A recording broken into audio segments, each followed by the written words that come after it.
Movie start होती है तो हमें एक कपल दिखाया जाता है और वो दोनों बूढ़े थे। उनमें जो बूढ़ी औरत होती है उसकी नाक से अचानक से खून बहने लगता है और जब वो अपने हस्बैंड की तरफ देखती है तो डर जाती है क्योंकि उसके हस्बैंड की आंखों में से भी बहुत तेजी से खून बह रहा था जो काफी डरावना लग रहा था। इसके बाद हमें 2 महीने पहले का सीन दिखाया जाता है जहाँ पर हमें 2 बेस्ट फ्रेंड्स दिखाए जाते हैं जिनमें एक का नाम तो यूजिन था और दूसरी का नाम विलियम था। उस टाइम वो दोनों बार में बैठकर ड्रिंक कर रहे थे। उनका घर हिल्स पर था। वो कुछ टूरिस्ट को हिल्स पर लेकर जाते हैं और उनका मानना था कि वहाँ पर ड्रैकुला को दफनाया गया था और वहाँ पर उसकी कब्र थी जिस पर काफी ज्यादा और बड़े बड़े पत्थर रखे गए थे। वो उन टूरिस्ट को कुछ अजीब बातें भी कहते हैं कि इसके पास जाने से तुम्हें कुछ आवाजें सुनाई देंगी। तब उनमें से एक जब उस कब्र के पास जाता है तो उन दोनों का फ्रेंड एसपी आकर उसे डरा देता है और इस बात की वजह से वो टूरिस्ट गुस्सा होकर वहाँ से चले जाते हैं। इसके बाद हम देखते हैं कि यूजिन को अपने पेरेंट्स के घर के बेसमेंट से एक स्कल मिलता है जो कि काफी ब्लैक हो चुका था और यूजिन उसे अपने घर लाकर उसे डाइनिंग टेबल पर रख देता है। तब उसे देखकर उसके फादर उसे कहते हैं कि ये तुम क्या उठा कर ले आए हो और तुम्हें पता भी है ये किसका स्कल है। जिसके बाद हमें एक बार में यूजिन, उसका फ्रेंड विलियम और उनकी एक फीमेल फ्रेंड दिखाई जाती है। अब क्योंकि यूजिन और विलियम को काफी रात हो गई थी इसीलिए वो अपने घर के लिए जाने लगते हैं और जब वो दोनों उन हिल्स पर यानी ड्रैकुला की कब्र के पास से गुजर रहे थे तभी किसी बात को लेकर उन दोनों की फाइट हो जाती है और इस लड़ाई में यूजिन विलियम को धक्का दे देता है जिसकी वजह से विलियम का एक हाथ उसी कब्र के एक पत्थर से लग जाता है जिसकी वजह से उसे चोट लग जाती है और उसका खून बहने लगता है। इसी दौरान हम देखते हैं कि जंगल से एक पिग आकर विलियम पर अटैक कर देता है और उसे बड़े ही ब्रूटल तरीके से मार डालता है। अब ये सब कुछ यूजिन की आंखों के सामने हो रहा था लेकिन वो अपने फ्रेंड को बचाने के लिए कुछ भी नहीं कर सकता था। मगर इतनी ही देर में वहाँ पर विलियम के फादर भी आ जाते हैं। अब यहाँ पर हम एक बड़ी ही अजीब चीज नोटिस करते हैं और वो ये कि उस कब्र के पास जो खून गिरा हुआ था वो अचानक से जैसे गायब होने लगता है। इसके बाद विलियम के फादर पुलिस से अपने बेटे की डेड बॉडी को ले लेते हैं। फिर नेक्स्ट डे हम देखते हैं कि ये लोग उन्हीं हिल्स पर उसी कब्र के पास कुछ कंस्ट्रक्शन का काम करना चाहते थे लेकिन सब लोग डर रहे होते हैं उस कब्र को वहाँ से हटाने से। तब यूजिन बगैर डरे हिम्मत करके उस कब्र को वहाँ से हटा देता है लेकिन वहाँ पर उसका जो फ्रेंड एसपी होता है वो काफी डिसअपॉइंट हो जाता है क्योंकि वो वहाँ पर कुछ डरावना एक्सपेक्ट कर रहा था। नेक्स्ट सीन में हमें एक वर्कर दिखाया जाता है जो कि उन्हीं में से एक था जो उन हिल्स पर कंस्ट्रक्शन का काम कर रहे थे। उस टाइम वो अपने ऑफिस में बैठा होता है लेकिन तभी वहाँ पर उसे किसी की आहट महसूस होती है। जब वो चेक करने के लिए जाता है और आवाज लगाता है तो वहाँ पर कोई भी नहीं होता। फिर वो चेक करते करते एक रूम में चला जाता है जहाँ पर अचानक से हमें बहुत सारा खून देखने को मिलता है। इसका मतलब साफ था कि उस वर्कर पर किसी ने अटैक कर दिया है। इसके बाद हमें दिखाया जाता है कि जब सभी लोग कंस्ट्रक्शन साइट पर पहुँचते हैं तो वहाँ पर उन्हें बड़ी हैरान कर देने वाली चीज दिखती है और वो ये कि उन्होंने जो कब्र कल तोड़ी थी वो दोबारा से पहले जैसी हो जाती है यानी कब्र के जो पत्थर उन्होंने हटाए थे वो दोबारा से वहीं पर ही रखे हुए थे। तब ये देखने के बाद उनका सीधा शक जाता है विलियम के फादर पर क्योंकि वही थे जो इस कब्र को तोड़ने से मना कर रहे थे। दूसरी तरफ हम यूजिन के फादर को देखते हैं जो ये बिल्कुल भी नहीं चाहते थे कि उनका बेटा इस काम में इन्वॉल्व हो। वो उसे इस काम से दूर रहने के लिए कहते हैं लेकिन यूजिन उनकी बात नहीं मानता। इतनी ही देर में वहाँ पर वो वर्कर आ जाता है जिसे कल रात किसी ने इंजर्ड कर दिया था। तब यूजिन के फादर उसे देखकर कहते हैं कि ये तो हर वक्त शराब पीता रहता है तो हम इसे अपना काम नहीं करवाएंगे, इसे यहाँ से भगा दो। अब कल रात हमने उस वर्कर पर जो अटैक देखा था उससे तो हमें यही लग रहा था कि शायद वो मर चुका होगा। फिर यूजिन उस वर्कर को अपने साथ गाड़ी में बिठाकर वहाँ से ले जाता है और जब वो दोनों बातें कर ही रहे होते हैं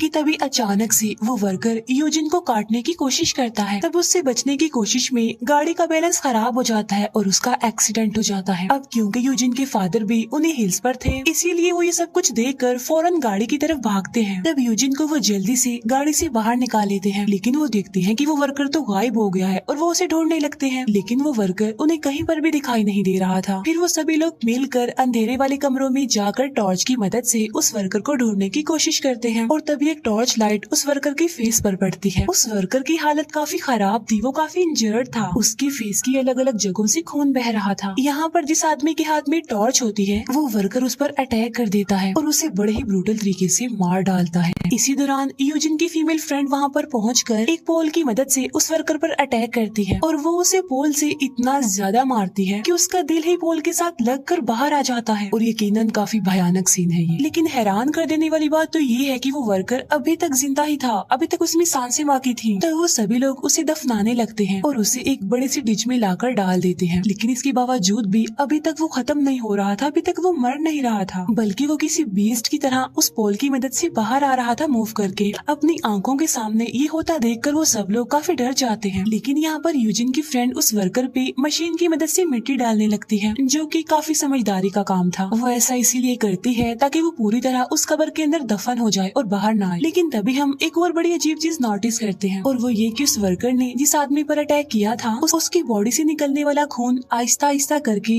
कब्र के पास आ रहा था। लेकिन तभी हम देखते हैं कि उस कब्र से डरावना सा पैर बाहर आता है, और ये देखकर तो वो लोग और ज्यादा डर जाते हैं। जिससे एक बात तो साफ थी कि वो वर्कर कब्र में जाने के बावजूद भी नहीं मरा था। इसके बाद वो सारे लोग विलियम के फादर के पास जाते हैं और उन्हें सारी बात बता देते हैं। लेकिन विलियम के फादर उनकी किसी भी बात का यकीन नहीं कर रहे थे। यूजिन वहाँ पर कोई चीज ढूंढ रहा था, लेकिन तभी वो देखता है कि विलियम के फादर कुछ अजीब कर रहे हैं, और वो ये कि वो जानवरों को मारने के बाद उनका खून निकाल रहे थे। लेकिन वो ऐसा क्यों कर रहे थे किसी को भी नहीं पता था, और वो ये बात जानना चाहते थे। लेकिन जब वो लोग विलियम के फादर से इस बारे में पूछते हैं तो विलियम के फादर गुस्सा होकर उन सब पर गन पॉइंट कर देते हैं। तब किसी तरह यूजिन की फ्रेंड उन्हें समझाकर उन्हें रिलैक्स करती है। तो इसीलिए विलियम के फादर यूजिन को एक रूम के बारे में बताते हैं, साथ साथ वो यूजिन को उस रूम के पास जाने के लिए भी बोलते हैं। लेकिन जब यूजिन वहाँ पर जाता है तो वो देखता है कि विलियम अभी तक जिंदा है, वो मरा नहीं है अभी। तब ये देखकर यूजिन हैरान होने के साथ साथ डर भी रहा था, और यहाँ पर विलियम किसी इंसान की तरह नहीं लग रहा था, बल्कि उसकी हालत किसी जानवर की तरह हो गई थी, क्योंकि उसी के लिए ही तो उसके फादर जानवरों को मारकर उनका खून निकाल रहे थे। फिर विलियम के फादर बताते हैं कि जब मैं अपने बेटे का पोस्टमार्टम कर रहा था और जब मैं अपनी वाइफ से बात कर रहा था तो विलियम अचानक से ही उठ खड़ा हो गया, यानी वो दोबारा जिंदा हो गया। तो वो सीन देखने के बाद तो विलियम की मदर डिप्रेशन में ही चली गई। अब क्योंकि उस टाइम विलियम पावरफुल नहीं था, यानी वो कमजोर था, तो हमने उसे कमरे में बंद कर दिया। और असल में ये सब कुछ ड्रैकुला के जिंदा होने की वजह से ही हुआ था, क्योंकि उन लोगों ने उसकी कब्र जो तोड़ दी थी, और अब ड्रैकुला की सॉल ने विलियम को पोजेस कर लिया है, यानी उसकी बॉडी पर कब्जा कर लिया है, और उसी ड्रैकुला की वजह से सभी को मुश्किल का सामना करना पड़ रहा है। फिर वो ड्रैकुला की एक बुक पढ़ते हैं, जिसमें से उन्हें पता चलता है कि ड्रैकुला को कभी भी नहीं मारा जा सकता। लेकिन यूजिन के फादर इस बात पर एग्री नहीं कर रहे थे, क्योंकि उनका मानना था कि अगर हम विलियम का सर काट देंगे तो सब कुछ नॉर्मल हो जाएगा और ये सब कुछ खत्म हो जाएगा। तो इसीलिए वो सब लोग ना चाहते हुए भी विलियम को मारने का प्लान बनाते हैं, और अभी वो प्लान बना ही रही होती है कि तभी विलियम की मदर अचानक से उठ जाती है, और वो विलियम के फादर को शूट करके इंजर्ड कर देती है ताकि वो विलियम को ना मारे। लेकिन तभी विलियम अपनी मदर पर अटैक कर देता है, वो उन्हें काट लेता है और उन्हें मार डालता है। तब ये देखकर वो सारे लोग इतना ज्यादा डर जाते हैं कि वहाँ से भाग जाते हैं, और अपनी जान बचाने के लिए वो गाड़ी में जाकर बैठ जाती हैं। लेकिन किसी के पास भी गाड़ी की चाबी नहीं थी। लेकिन तभी वहाँ पर विलियम भी पहुँच जाता है, और वो सबको मारना चाहता था। लेकिन विलियम के फादर ऐसा बिल्कुल भी नहीं चाहते थे, इसीलिए वो खुद अपने बेटे का मुकाबला करते हैं। फिर इसके बाद सभी लोग घर में आकर छुप जाते हैं। तभी विलियम वहाँ पर आकर सबको ढूंढने लगता है, और वहाँ करीब ही एसपी छुपा हुआ था, और वो बड़ी चालाकी से विलियम को वहाँ पर पड़े हुए एक कॉफिन में बंद कर देता है। फिर वो उन सभी को वहाँ पर बुलाता है ताकि वो आकर उसकी हेल्प करें। फिर वो सभी लोग उस कॉफिन को लॉक्ड कर देते हैं। विलियम को उस कॉफिन में बंद करने की कोशिश में वो एसपी काफी इंजर्ड हो जाता है, इसीलिए उसकी वहीं पर ही मौत हो जाती है। इसके बाद वो उस कॉफिन को दफना देते हैं, और इसके फौरन बाद हमें 2 मंथ्स बाद का सीन दिखाया जाता है, यानी जहाँ से इस मूवी का स्टार्ट हुआ था, यानी जहाँ पर हमने उस बूढ़े कपल को देखा था जिनकी आंखों से और नाक से खून बह रहा था। और ऐसा उन लोगों के साथ इसीलिए हुआ था क्योंकि जो ड्रैकुला थी वो सिटी की तरफ बढ़ रही थी। तब ड्रैकुला की सिटी में आते ही सभी लोगों के ऐसे ही खून बहने लगा था, बिल्कुल पानी की तरह जैसे। फिर वो सारे लोग जिन्होंने विलियम की डेड बॉडी को दफनाया था वो शहर में लोगों की हेल्प करने के लिए चले जाते हैं। और तभी यूजिन को रियलाइज होता है कि जो ड्रैकुला का घर है वो कोई और नहीं बल्कि उसके पेरेंट्स का घर है, जहाँ पर उसे वही ब्लैक कलर का स्कल मिला था। तो इसीलिए वो सोचता है कि शायद ड्रैकुला उसे वहीं पर ही मिलेगी। फिर इसके बाद यूजिन और उसके फादर अपने उस घर में आकर छुप जाते हैं। तभी हम देखते हैं कि यूजिन के फादर उसे बचाने के लिए उसे बेहोश कर देते हैं ताकि ड्रैकुला का सामना वो अकेले ही करे। और इसीलिए जब ड्रैकुला उनके सामने आती है तब यूजिन के फादर एक एक्स से उस ड्रैकुला का सर उड़ा देते हैं। और ऐसा करने के बाद वो काफी खुश हो जाते हैं क्योंकि उन्हें ऐसा लग रहा था कि उन्होंने ड्रैकुला को मार दिया है। और जब वो अपने बेटे यूजिन को ये बात बता ही रहा होता है कि तभी वहाँ पर ड्रैकुला एक बार फिर से आ जाती है। ड्रैकुला वहाँ पर आकर यूजिन के फादर पर अटैक कर देती है। यहाँ पर ये बात क्लियर हो गई थी कि ड्रैकुला को मारा नहीं जा सकता था,